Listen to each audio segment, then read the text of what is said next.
Welcome back. I'm here with Michelle Scott, who is a teacher for the Pikeville Independent School System, and she has got an interesting project called an innovation grant that she got, full steam ahead. So what does STEAM mean, and what's your project about? Okay, so STEAM is an acronym. It's science, technology, engineering, arts, and math. So STEM has been a big push the last several years, and STEAM is now in because they're incorporating arts and design principles into that. So for this year, I had a new position within the school district. I did teach math for the past 5 years, and now I'm the gifted and talented teacher.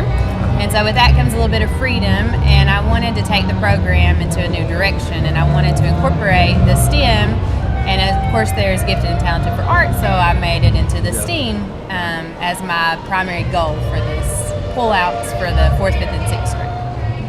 And how are the students responding, and what are some of the strategies that you have in place? So my theory was that if we could get them involved in these projects and going through the engineering design process where they're having to test it, retest it, and figure out why it's not working and how to make it work, that would translate into greater problem solving skills, because as a teacher we're always like, they can't think, they're not thinking for themselves, they give up too easy. And so my thought was, is if they're put in these situations to where they're allowed to fail and they don't, it's not a grade, or they're not afraid to fail, then that would translate into more grit and perseverance in the classroom. And that's what I've seen with my students. So when they first started with the robots, that was part of the grant, they wanted to give up kind of easy at first, and then the more that we went through it and the more they realized that that's part of the process, is you have to fail and fail fast so you can figure out how to make it work. Then I started to see them really grinding and coming in during recess to fix a problem, and that the teachers say have translated into their work as well. And as we know, in the STEM disciplines, science, technology, engineering, math, that's basically kind of a left brain process. But then when you add the STEAM, the A, then that brings the art with the right brain. And so it pulls your thinking full circle.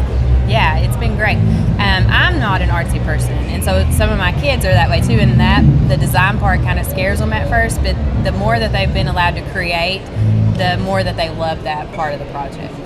Michelle, why did you go into teaching, and what does it mean to you to be a teacher? I never thought I would be a teacher when I was younger, and everybody asked what you want to be, but in college I started praying about what I should be, what am I called to be, and teaching just kept coming to the forefront. And after I subbed the first time, I just fell in love, and so I truly feel like it's my calling and it's now my passion. Okay, great. Well, thank you for the great work you're doing, these projects, and thank you for being on the show. Thank you.